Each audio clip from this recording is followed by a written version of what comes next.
ಇರುತ್ತಾನೆ ನಮ ಸುತ್ತ ಅವತಾರ ನಾನಾ ರೂಪವೋ.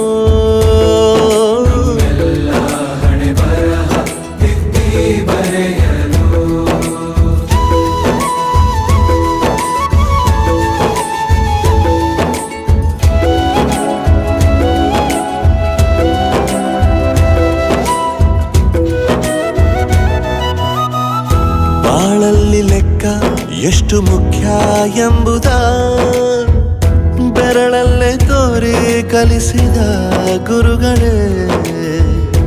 ಈ ದೇಹ ಹೇಗೆ ದಂಡಿಸೋದು ಎನ್ನುವ